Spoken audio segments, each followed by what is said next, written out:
Welcome to the Key Chapters of the Bible podcast. This is a daily podcast that's going through the key chapters of God's Word.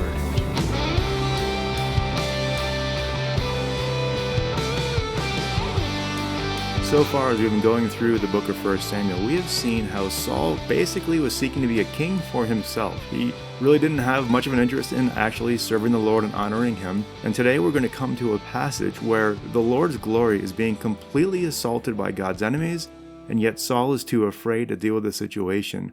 We're going to see it's going to take this younger man or young boy, this teenager, David, and his courage and his faith to seek God's glory and ultimately accomplish God's will. Now, as we go to this passage here, we tend to view this passage as somehow a picture of how a weaker person can defeat a stronger enemy, or how faith and courage just win out if we just believe. We may even be tempted to characterize this passage as a metaphor for slaying the Goliaths of your life. There may be an aspect where that kind of thinking can be helpful and even inspiring and encouraging, but that is not the point of this passage. We need to just protect our mind from approaching this as though this is some kind of promise to us that if we just pull up our bootstraps and take on the giants of our life, God will give us the victory. Rather than viewing this passage from that kind of perspective, we need to realize that we are reading here a record of one king who's out for himself and another person who's going to be king who's out for God's glory, and how that difference leads to an entirely different trajectory for the people of God. So let's dive into our passage here. We go right into this opening battle scene. The opening verses of chapter 17 tell us that the Philistines were gathering for battle in an area called Socoh, which was about 15 miles west of Bethlehem in the wilderness, and the Jews are gathering nearby in a valley called Elah. Now notice that this is all Israeli territory. This is all part of the land that was the Jewish land. And this underscores just the dire, dismal situation that they were in. We talked about this already back in 1 Samuel 13 a few days ago. The Philistine army were occupying this region. They had a garrison set up. They had actual trained soldiers, an actual army that was exceedingly superior to the Israeli army. The Philistines wouldn't allow the Israelis to have any blacksmiths, and therefore they had no swords or no spears. The Philistine armies had chariots and horsemen. The Israelis had none. And so from the perspective of just man's perspective, this is not a good situation for the Jews.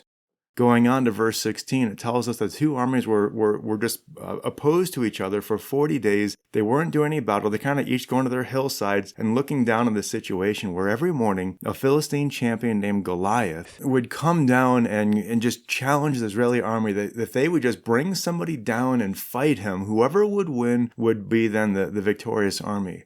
This was an ancient battle technique called single combat or champion warfare. And the idea is pretty straightforward, that rather than losing two entire armies, they would just lose potentially just one person. They would fight, and whoever wins, that would be the victorious army. So that's kind of the scene here, but this is a terrifying situation. In verse 11, the people are just terrified. And that's in large part because they're not trusting the Lord. Saul's not trusting the Lord. He's not leading them to trust the Lord. And so nobody is trusting the Lord. They're only viewing the situation from man's perspective. Of course, Goliath was an intimidating fellow. He's over 9 feet tall. His armor weighs over 125 pounds. Again, he's well armed with a javelin, a sword, and a spear. And you'll remember that there's no blacksmiths in Israel, so the Jews had none of these things. Well, except for Saul and Jonathan. So realistically, it's going to have to be one of those two guys who's going to go down and fight Goliath, and neither wants to. And so for 40 days, you've got this scene just unfolding where Goliath comes out, challenges them to battle. They're just mum's the word on the other side. No one wants to go fight Goliath. So they're just sitting there biting their nails, just worrying about what are we going to do. And so this goes on for 40 days. And for these 40 days, David's not there to hear this challenge. And then verse 15 tells us that he would occasionally go back and forth between Saul and his father. And so David's not been here for all this, but his brothers are. And so in verse 17, David's father, Jesse, tells David to go and bring some supplies to his brothers and their leaders as well. David agrees, of course, and that brings him to the front lines. When he arrives, he sees this scene and the dismay among the Israeli soldiers. He comes to find out in verse 25 that the situation is so dire that at this point, Saul has promised that whoever can kill Goliath, that guy's going to receive great wealth, he's going to get the king's daughter for his wife, and his family, his dad, the person who wins the battle, his dad will be tax-free for the rest of his life. Even with all of this economic and social incentive here, no one wants to go down and fight Goliath. But now that David comes on the scene, the situation changes. He hears all of this and he's like, what are you all doing? In verse 26, he says, Who is this uncircumcised Philistine that he should taunt the armies of the living God? And so he's like, guys, what are we all doing here? And then they get on his case and he's like, you know what? I'll fight Goliath. And so in verse 32, he offers to fight Goliath. In verse 33, Saul, kind of shakes his head. No, David, you're too little. You're too young. David responds with this bold statement that he has killed both lions and bears. And the crux of his point is found in verse 37 where he says, the Lord who delivered me from the paw of the lion and the paw of the bear, he will deliver me from the hand of this Philistine.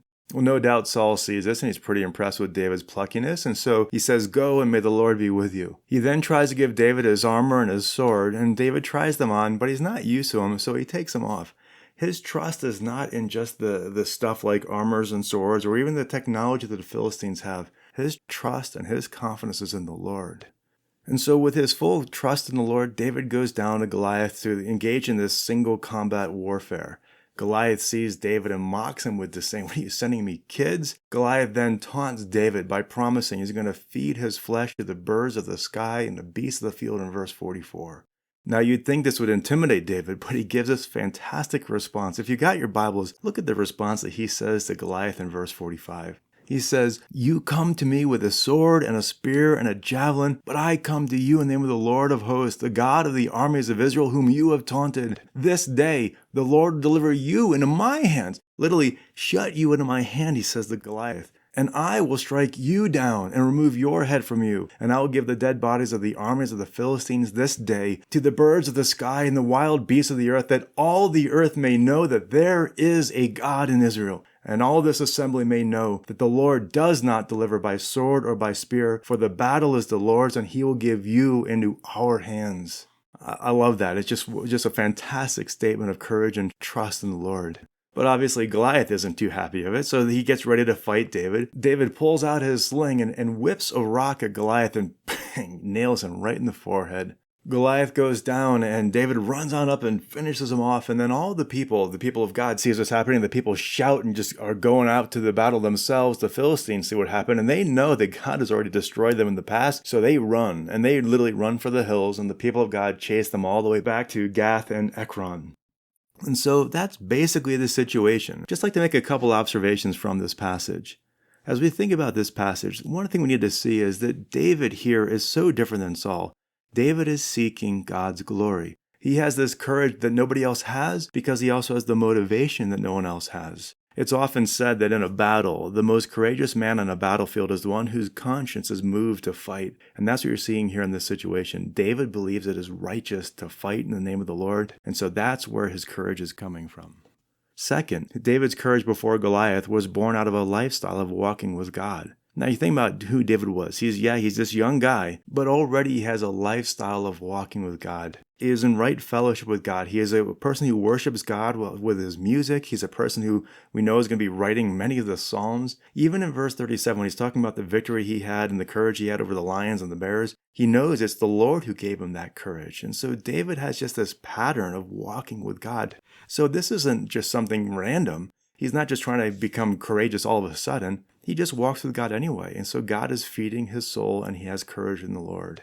For that matter, we're also seeing that David had a lifestyle of being faithful to his responsibilities. He's a shepherd, and a shepherd has to care for the sheep and really do whatever it takes to make sure the sheep are safe and protected. And so he would often put his own life at risk, we saw, to protect his sheep. And he saw God deliver him time and again. And so just this habit of faithfulness and just seeing God working through his faithfulness really factors into his confidence here. And this confidence also helped David not to be concerned about how other people treated him.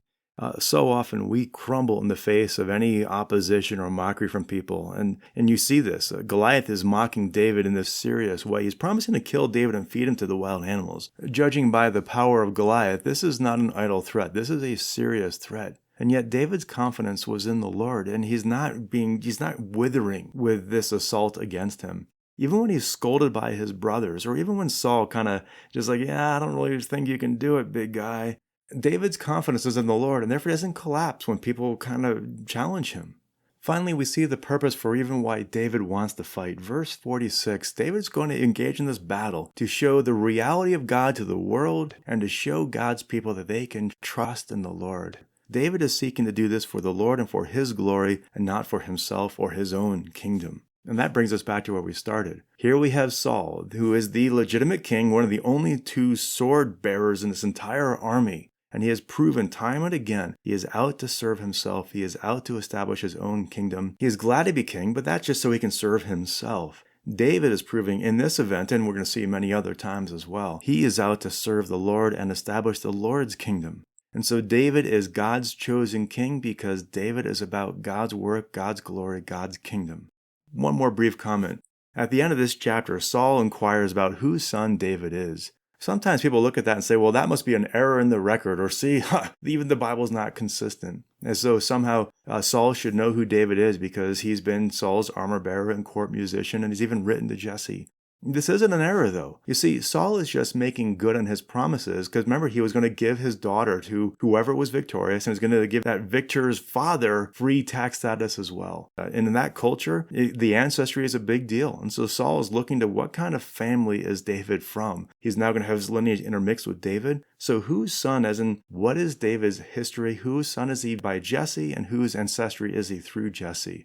And so rather than being an error, this is simply just a record of what really happened. And this shows us that at first, at least, Saul wasn't bent on killing David. In fact, David did a pretty good job for Saul, kind of got him out of this bind. It's only when David is going to start elevating and rising in people's popularity that Saul's like, wait a minute, my kingdom's now being threatened by this guy. At first, he was helping me with my kingdom by killing Goliath for me, so I don't have to fight him, and then just kind of dealing with that whole situation. So he's been a help, but not if people like him more than me, because that's now threatening me and my kingdom. So Saul likes David here, but we're going to see his hatred just grow towards David starting in the next chapter. So what's our takeaway in all of this? Well, if this chapter isn't really about us taking on the Goliaths of our life, what should it be about? Well, one, it's really a chance for us to examine our own heart and our own motives for God's glory and God's kingdom. David is a great example of a person who is totally sold out for God and for his glory.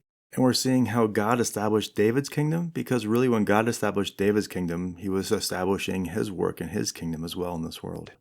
And so as we go throughout our day today, how about we make a conscious effort to do the things that we're doing specifically for the Lord and for his glory? If today you're working, then intentionally, prayerfully do those tasks for the Lord. If you're out in this world, if you're shopping or interacting with others, may those interactions be joyful and pleasant so that the people would see you and say, there's something different about them. If you're with your family, speak of things of the Lord and just bring people's attention to the Lord. And like David, walk in faith and confidence in the Lord. Don't put your trust in what people think of you, and just be faithful in whatever situation the Lord has put you in. Likewise, know that God watches over you. He watches over his people. Although this situation should not be a blanket promise for us to think there's going to be success in every situation, it is a blanket promise that God is always aware of our situation. He is aware of our motives as we go through life, and he will honor those who honor him. Our Lord is more than faithful. We can trust him. With that, hope you have a great day. Look forward to seeing you tomorrow. Thanks and God bless.